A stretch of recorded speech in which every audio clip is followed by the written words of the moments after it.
This is the one that snapped off well into the hole. You would think it would be a nightmare to get out, but the thing is, the stud shouldn't be tight in the hole because it's not because it was over tightened. It's not bottomed out. It's not seized in.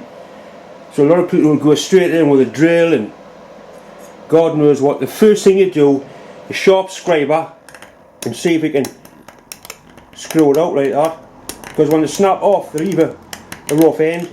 And quite often I've had people bring things into me with snap bolts and snap studs, and this method works, and you screw them out like that.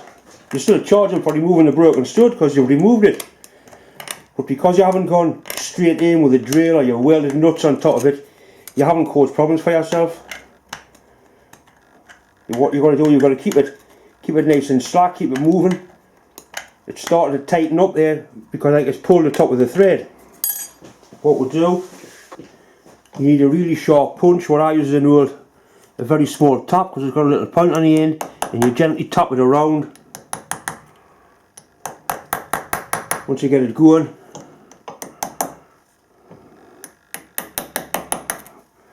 just keep knocking it and tapping it, try and keep it moving, try and keep it free.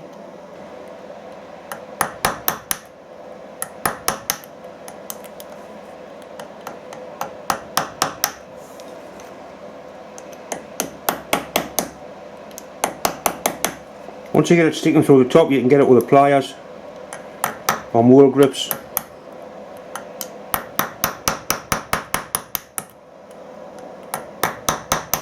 And what it's done, it's damaged the top of the thread.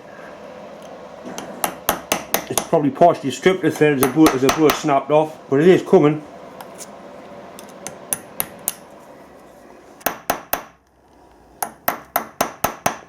A left-hand drill will work on this. You get a left-hand drill. Obviously it cuts in the opposite direction. You screw that in, the drill bites, and it winds the stud out there. They're very effective. I haven't got any at home, unfortunately. But bollocks, bit by bit it is coming out. At least it's putting a little bit of a fight. It hasn't come straight out. Made it look too easy.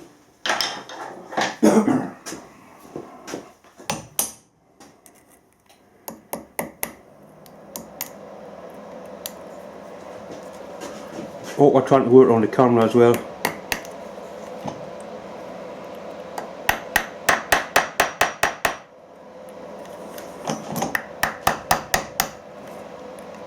They're still coming. Right, what we'll do, we'll drill this one. Need to find the centre of the hole. What we can do, I'll put a transfer punch in, and we can use that as a reference and just line it up by eye.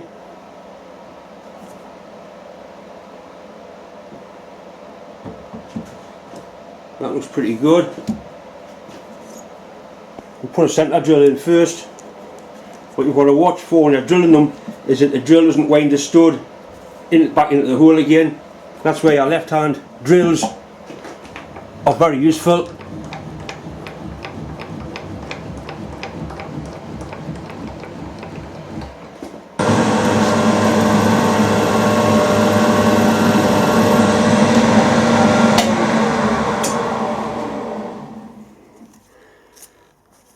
It's an 8mm stud, so we'll go with a 4mm drill.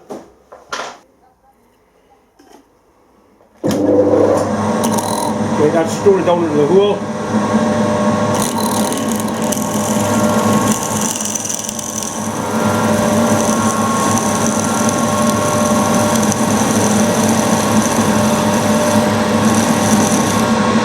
When you're drilling studs, it always pays you to drill all the way through them if you can.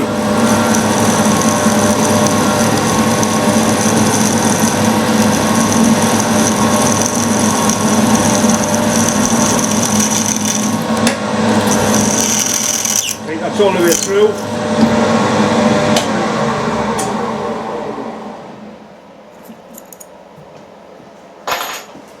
Right, so it's screwed it down into the hole. If that had been a left-hand drill, it would have screwed it out.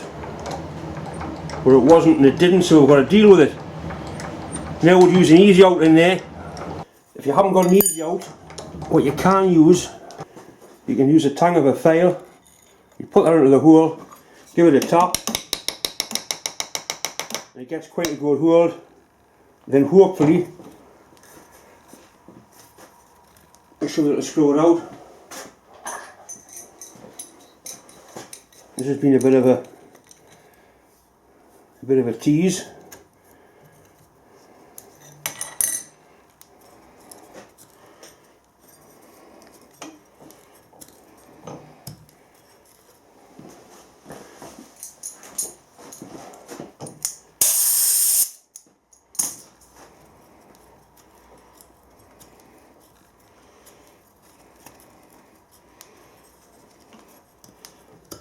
Right, back where we started, it's up near the top. We've got to get past that damaged bit of thread.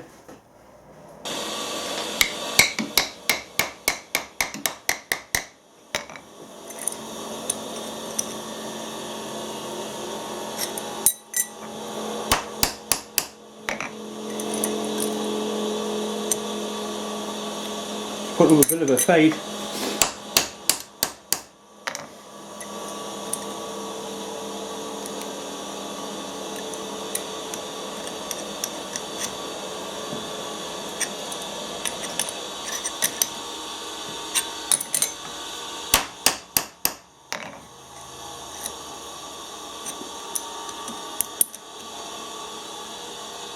I think we've got it now.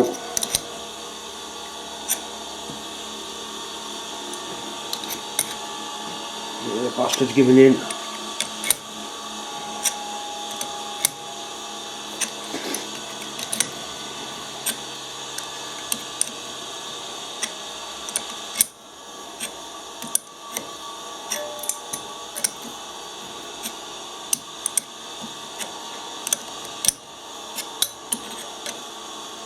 Right, so we've got it out. Fight to the last.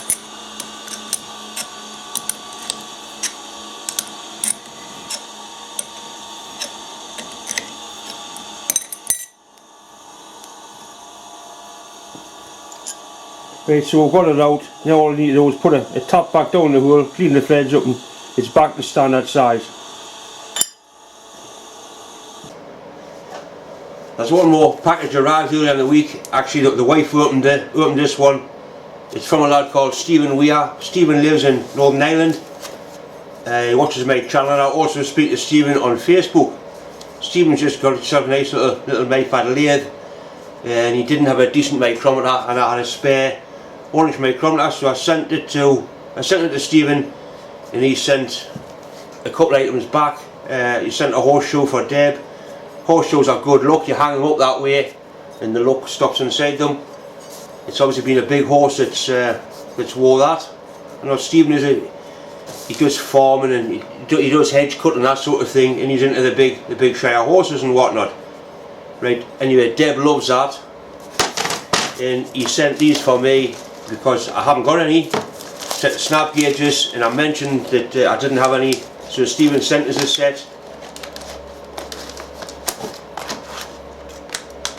Quite a nice set. Obviously they're better than what I've got because I haven't got any, so I'm looking forward to using these. And when I say I haven't got any, I have got 1 or 2 bits and pieces, mismatched sets, but at least now I've got a full set that I can use. Perhaps we'll do the next video, we'll do a bit of boring on. We'll be able to use the snap gauges. In fact, once I get that big boring head done, we'll be able to use the snap gauges to measure bores on that. Anyway, Stephen, thanks very much. There was no need, but it is really appreciated. Thanks a lot.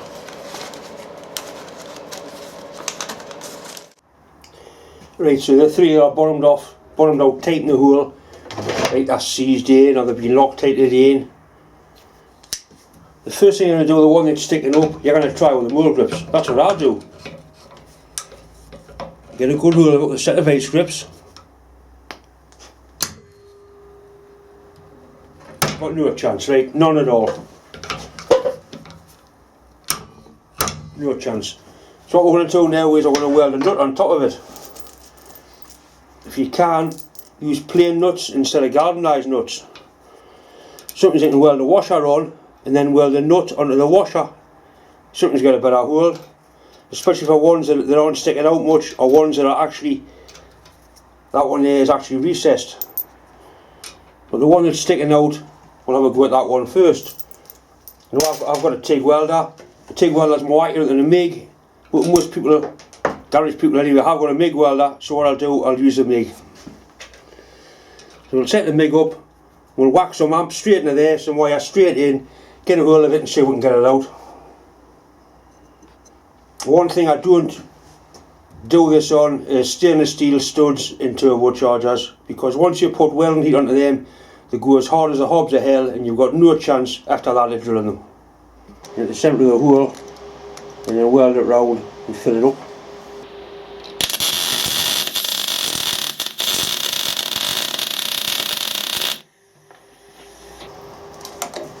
Then we'll let that cool down a bit. If this was seized, it would be good, because the heat from the welding would actually be going down, soaking into the part now.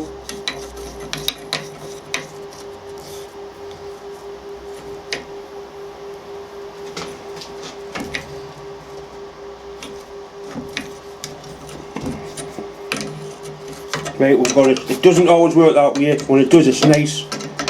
When you saw how tight that part was in there.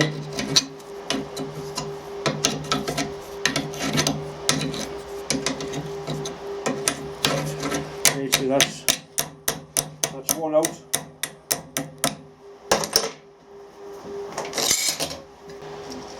Well, this one's just slightly proud. We shall see if it'll get enough. Get enough hold on it, we'll find out, we'll give it a try. I'll try welding that nut straight on top of there.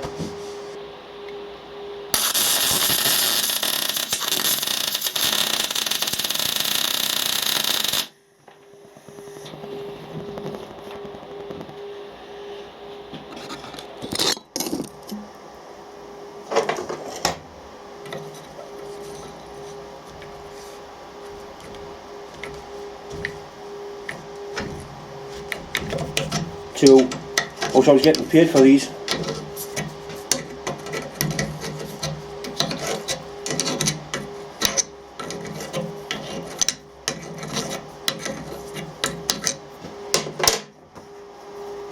I mean, these are tight, or tight at the bottom of the hole, really tight, so it's tighten them in.